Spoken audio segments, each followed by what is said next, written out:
And so if it's true, then we have to ask the question. I mean, write down on a piece of paper, who are the 5 people that you're spending the most time with? Who are they? And then you look at those lives and you say, okay, is that who I want to become?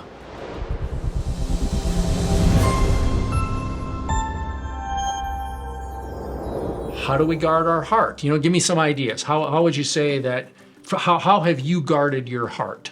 So one of the things that pops into mind is the people I'm with and who I choose to be around. And it also goes along the lines of Think and Grow Rich. There's to be around like-minded people versus not to be around people who always have a bigger future than what their past is. And maybe we want to talk a little bit about that. That's something that in the last years become more and more apparent to me, that when you're with people whose future is bigger than their present or their past, the world is their oyster, right? And they have ideas, they have ambitions, they have goals, and it spurs them, it gives them hope, it gives them life.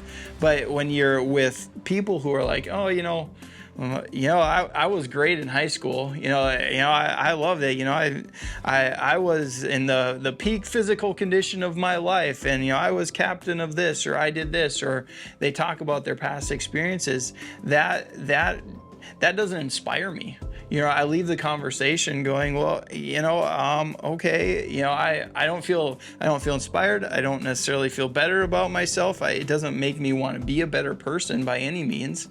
And as opposed to when I'm with people who are inspiring, I walk away and thinking of something I could do. One of the guys I was with, we were talking about being parents, and talking about the world's crazy, bringing kids up in it. What's that look like, and how as dads do we connect with our daughters? And he said, I try to go out on a date with my girls. He said once a month or every couple months. He's got multiple kids, so it's a little complicated to get one a week in every week of the month. But I left the conversation going, I think that's a great idea. I've been reminded of that, and it doesn't have to be this massive thing. It could be, let's go to the ice cream shop. But that simple example of, hey, I was with somebody who was inspiring versus somebody who would have been talking about their past and different things like that, where their future isn't bigger. I think that's a big thing for me in guarding my heart and my thinking around that. Yeah, that's really key. It's been said that we become the sum total of the 5 people we spend the most time with. Yep. I mean, I don't have any way to quantify that, to prove that out, but I think it's true.